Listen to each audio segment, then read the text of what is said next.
Hello everyone and welcome back to MPItv, sponsored by Socio. I'm Sarah Solomon, and I told you yesterday that I will likely be losing my voice on the last day of IMEX America, and that is exactly what is happening. I am struggling to speak to you at the moment, so my apologies for my raspy voice this morning, but we've got a long day ahead and it's been a phenomenal week, as I'm sure you've seen photos and videos if you have not been able to join us here in person. So hopefully that FOMO factor isn't hitting you too hard. I know last night was Rendezvous. You may have seen photos and videos of that all over social media. It was just a great way for our industry to get together. A lot of people have not been out in almost 2 years. And of course, support a great cause, which is the MPI Foundation. So to kick us off this morning on our MPI TV show, we've got two lovely ladies joining me. First off is Rachel Riggs. She's the Wellbeing leader for Merit's Global Events. And of course, Lisa Vogel, Senior Field Marketing Manager for our MPI TV sponsors, Socio. Thank you, ladies, for being with me early this morning. Thank you. You are troopers for sure. So I want to start with you, Rachel. You had a session called The Future of Wellbeing and the Event Experience here at IMEX America. So first, give us a little glimpse into that session and what you hope attendees walked away with. Sure. Thank you, Sarah. We had a session yesterday in the Inspiration Hub that we talked about design and events and how you design with attendee guests' well-being at the heart of the experience. So it was really a methodology and a theory using the 5 dimensions of well-being that we have designed and incorporated in every event that we do for Merit's Global Events. Well-being is such a hot topic, and it always has been in our industry, but particularly now as we look past the pandemic and, just everything that we've gone through. I mean, our mental wellness, our financial wellness. I mean, we were impacted in so many different arenas as event professionals. So, Rachel, first tell us a little bit about your background, because it's interesting how you got into the well-being space. Sure. I started out at an association, and I worked for the Association for Fitness and Business, and I wanted to run a corporate fitness. And this was years ago. And I always wanted to integrate well-being into the meeting space, because in corporate fitness world, it's great in the 4 walls. But when we go out of the 4 walls to events, it wasn't always so integrated. And so I always had this dream of doing this. And back in 2018, I was observing industry behavior, industry events, and watching the one generation and the other generation take in an event, and it was very different. And so that's when I approached Merit's Global Events and said, I want to study this, and they were all in. And so we did 3 research studies, one in the 2 internal, 1 external, and we came up with a theory that this needs to be a part of event design. And so we have been doing it since then, and then the pandemic hit. So I actually was hired full-time in December of 2019 and started on March 2nd of 2020. So we had to kind of rejig a lot. I actually was furloughed, which was fine, and then came back and they said, we're all in. Love that. And what an interesting story. And I love that you actually studied the behaviors of different generations and, what matters to them and how they actually take care of themselves and what well-being means to them. So Lisa, for you, I know you've been an event organizer for, you mentioned, over 17 years, and correct me if I'm wrong. So, for you, the topic of well-being, how does that resonate with you as an event professional? It resonates with me because, getting into this career, this industry, at first you do it because maybe you have you're creative and you want to plan some fun events, and then it kind of, develops into how can I make this, exciting experience for all of my attendees. And with that comes a lot of responsibility. You're really setting the bar high, and you got to set it a little higher every year. You got to do a little better each year. So the stress really can start to add up. Now, with stress comes great reward. It's so rewarding when you can host an event, make it very experiential, have it really, hit the perfect mark for your attendees, and everybody had not just a wonderful time, but they took a lot away from it. And in order to do that, yes, it takes a lot of planning and a lot of pulling things together, but you can really get deep into how stressful it can be to make sure it comes off well. I always say there's one thing that is true about an event is that something will go wrong. Maybe multiple things will go wrong. So you always kind of have that in the back of your mind, like, okay, where are the chips going to fall here? There's going to be something that goes wrong, but it's kind of, of course, how you can pivot into that. But so I think, the thought of well-being is making sure you could take that step back to have some grace for yourself, and make sure that everyone around you is also giving the same grace. I mean, we all know things can go wrong. So making sure everybody jumps in, all hands on deck to pivot, make it a little bit better. Sometimes you make a mistake and the way you pivot from it ends up being 10 times better than the original way that you had it planned. So I think making sure you have that grace, and as you were saying, making sure that you're designing your event to also build in those breaks. Making sure that I can still keep my same well-being routine while I'm on the road. It doesn't have to stop.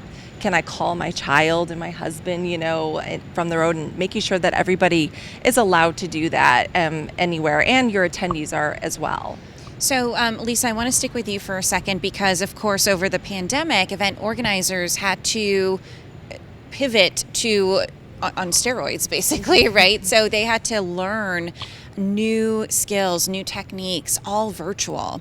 So Socio, that you were at the front lines of that, of course, supporting event organizers in that journey. So how did you, knowing that well-being, it was at the forefront through the pandemic as well, they were going through so much as event organizers, trying to hold on to their jobs, one, but two, also trying to learn new skill sets, take care of their families at home and everything in between. How did you offer that empathy or support in knowing that you know what they're going through? Yeah, at Socio, we always try to educate as much as possible. So anytime we can come out with a new tips, tricks, a virtual event that walks people through exactly how to not just set up your virtual event, because yes, we had to pivot and everyone had to learn those new skill sets and make sure it was just as engaging, it's different. Virtual events are different than in person, but how can I still engage that audience? So making sure that we were showing them all these ways that you could do that and lending that helping hand and being there with our support team, so anyone could reach out at any time, but also from the marketing side and just from the Socio side, putting out new content that was really helpful, new events, bringing in those industry leaders and subject matter experts so they could actually hear from them, or even customers said, hey, I did this. The great thing about the events industry is we love idea sharing. Let's talk about our challenges. Well, this is what I did to do it. We don't really hold things in and say, no, this is mine. This is what I did at my event. I'm not going to share it with anyone. Everyone is very open to sharing, and that's what we do try to do at Socio. And before Socio, I was part of a different organization, and I was furloughed, and that was tough to take in. You're like, well, what did I do? But it wasn't about you. It was just, it was the industry. But it was actually kind of a good thing in the end, because you were able to take a step back, realize what was really important, where you really wanted to go, and then I knew I wanted to be part of this wonderful virtual hybrid events movement that we were all pivoting to. Love that. So, Rachel, for you, I know you were a president of the PCMA Midwest chapter, Yes. right? Greater Yes. Midwest chapter. So, through the pandemic. Yes. And I can relate because I was the president for my MPI Greater Orlando chapter during the pandemic. Oh, so we but had I it didn't have together. your skill set. So I try to be a support for my members, my board members, of course, is in my team members, and any way I could. But how did you really step into your skill set as a president of your chapter during this time? Sure, it was hard. It was really hard, but at the same time, I knew I was built for it. So I was excited to be a part of the leadership that went through the most difficult time in our industry, and I was just there. People would call me, and I'm an open book, and I would just be there for people. And so I'd get all these calls of, I just want to talk. And so we ended up creating a happy hour on every Friday, and it started with 10 people, and then it got up to about 80 people at one point. And so it was just hearing and listening and talking to people in where they were at that point in time. So we really just engaged, talked, and just created a community within a community to how did you do this? How did you do that? And I would have members come in and say, I'm drinking from a fire hose right now. I've never canceled a meeting before. How do you do that? And the person that canceled one the day before would talk to them about it and say, make sure this, make sure that. So it was really a great community building and being there for each other. And I was so proud of how our members just connected, because now they're connected forever, I think. Oh, yeah, for sure. I mean, this was a human experience, Yes. right? Regardless of where you're from, what you do, what position you hold in the industry, this was very human for all of us. You've also done, and you're doing some great work within the EIC in this space as well. Yes. So can you shed light on that? Sure. I have, back in April of 2020, Amy Calvert and the EIC created the Apex Business Recovery Task Force. And it's led by Michael Dominguez and Kristen Hortzman. And Kristen and I go way back. We used to work at Smith Buckland together. She was one of my customers at one point. And she's like, Rach, I know this is what you're doing now. Can you be a part of this team? And I said, absolutely. And they paired me with Johnny White, who is a legend, and I've worked with him before, and his focus was workforce. Mine was wellness. I'm trying to get them to change the word to well-being, because that's where we go. But anyway, long story, we gathered a group of industry veterans and created a guidebook called the Workforce and Wellness Guidebook, and it was based on the Merritt's Global Events 5 dimensions of well-being. And so it's a curated guidebook to help any industry professional with wherever they are in this journey. If it's personal well-being, meaning they're not sleeping well, they're not exercising, they're not taking good care of themselves, we gave them tips and tools and tricks to take good care of themselves. But I think the one that was really dear to my heart was the financial well-being. I had never been furloughed before. I didn't know what to do. And so I was giving resources to people to help them based on my own journey. So it was really a very special labor of love while I was actually furloughed. Yeah, and those are resources that are available to our industry forever. So it's a wonderful tool. So thank you for working on that. Yes. I'm curious, why well-being over wellness? Sure. Wellness is more of the activity. Well-being is more of the state of mind. So well-being is, if the thought is the 5 dimensions of well-being, if those are all in balance, and there's a way of looking at them holistically, it's more of a state of mind. So it's looking at your career, looking at your personal well-being, look at your financial well-being, look at your social network. And when you give back to others, there's a whole lot of positive endorphins that go through your body, and looking at your money. And then the final one is environmental well-being. We've got to care for this environment that we live on. And I'm actually leading the team within Merritt's on sustainability now, because of all of that, how it ties to environmental well-being. So we've got a big project. Yeah, you've got a lot going on, and it's all great stuff. So Yes. hopefully keep us posted on all the great work that you're Yes. doing, because it's really interesting and so necessary for our industry and beyond. Okay, final words for both of you ladies. So advice as we look at, getting back to travel and away from our families again, but then also managing a lot back home, and, times have changed. So how can event organizers and professionals in general continue to care for their well-being as we get back to business? Sure, I'll start. I really think people need to really focus on their mental well-being, give themselves space and grace for their own well-being, because they have to put their mask on first before they can put other masks on. Love that. Yeah. And so relatable. Yeah, absolutely. And, maybe have your non-negotiables. What are some things that you need for yourself throughout the day to be your best self, to bring your best self to your event or your job, to your family each day? And just make sure that you keep up with those. I don't know how many times I've said, well, you know what? I have too much work to do. I like to get up early and work out and, kind of have that time to myself, but I'm just going to get my work done instead, and I'm just going to skip it. And then it builds and it builds and it builds. And then you feel, why am I in a funk? Because you let those things go that you really need on a day-to-day basis. So just have those non-negotiables and make sure that you're taking care of yourself, as you just said, before you can bring yourself to your day. Yeah, what's interesting about that, I'm going to call myself a late bloomer, if you will, through the pandemic, because my small business had to reinvent itself very, very quickly, and I've got a small team, so it was all hands on deck all the time. And I love working out. I love going to the gym. I love, just starting my morning off that way. And I couldn't do that for most of the pandemic because we were just like in front of our computers almost 24 hours a day, literally. And just recently, as I've kind of found my groove again, I'm able to do that. And it's amazing how much better I feel and how much better I perform throughout the day because I take care of myself first. So thank you both so much for sharing that with us and sharing all of your insight and all the things that you're doing. Thank you. Thank you. Appreciate it. All right, so coming up next is a familiar face who you saw on Smart Monday during MPItv, and he is joining me again on the final day of IMEX America, Mr.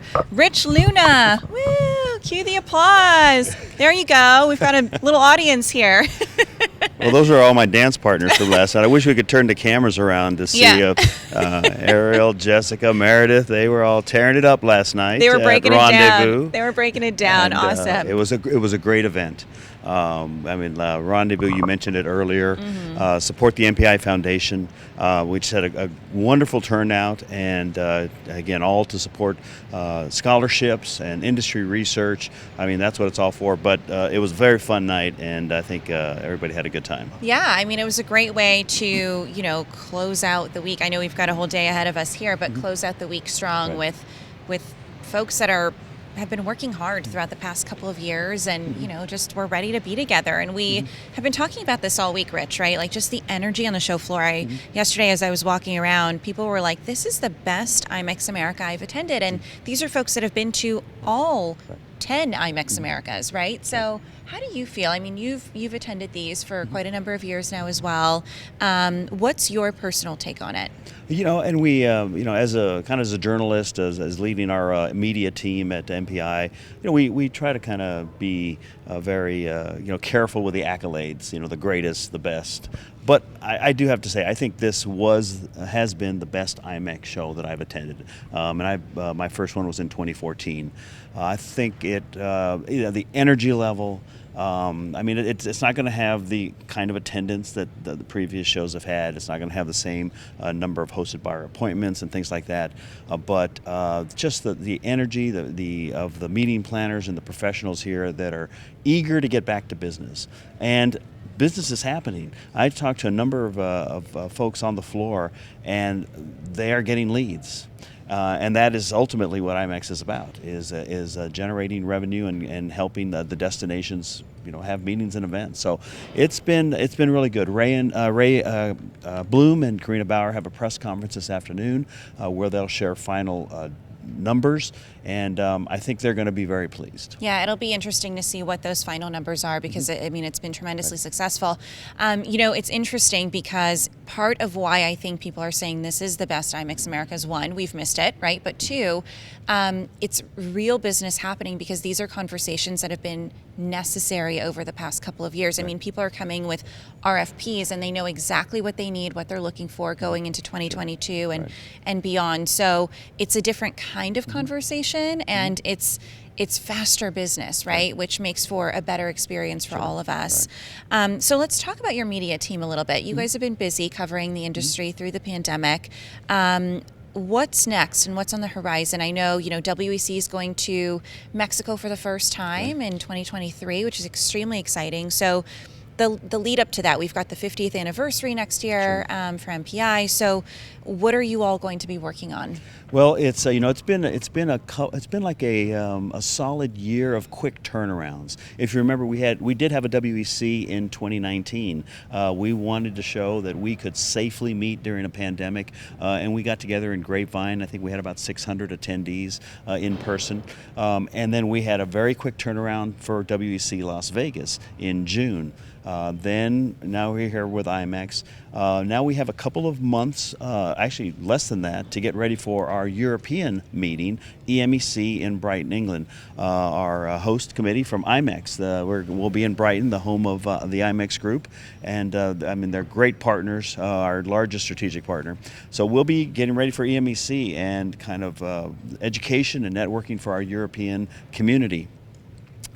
then 4 or 5 months later, we'll be in San Francisco for WEC, and it's going to be a really busy 6 months leading up to that as we're celebrating our 50th anniversary. I know we're still working on final plans, but from the media team perspective, we're going to be putting together a commemorative issue of the Meeting Professional that looks back at the past 50 years of the organization, and content throughout the year kind of celebrating our chapters, celebrating our members, celebrating our legacy, and kind of the foundation that has built this organization. Yeah, and the chapters have really done a phenomenal job at keeping their members engaged and their communities engaged throughout, the pandemic as well. Well, that's wonderful news, Rich. Thank you so much for giving us insight into what the team has been doing. Anything else you'd like to share? Parting words as we say goodbye to IMEX America today? Well, we have one more show, and I know that we're going to have our CEO and president, Paul Vandeventer, on this afternoon.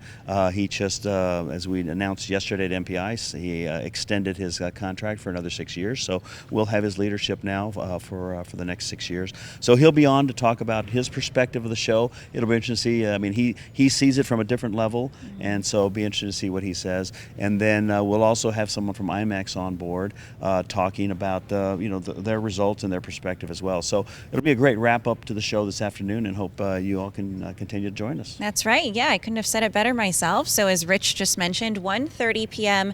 Pacific time, we will be back here at our MPItv studio desk, chatting with Paul, chatting with a member of the IMEX group, and we hope you join us then. So of course, we'll leave you now with a message from our sponsor at Socio.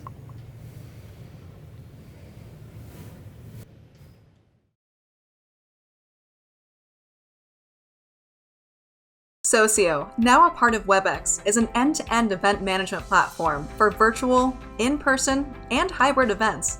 With customers in over 70 countries, including Google, Women in Product, and Stanford University, Socio can power events of all sizes and types, from company sales kickoffs to international conferences.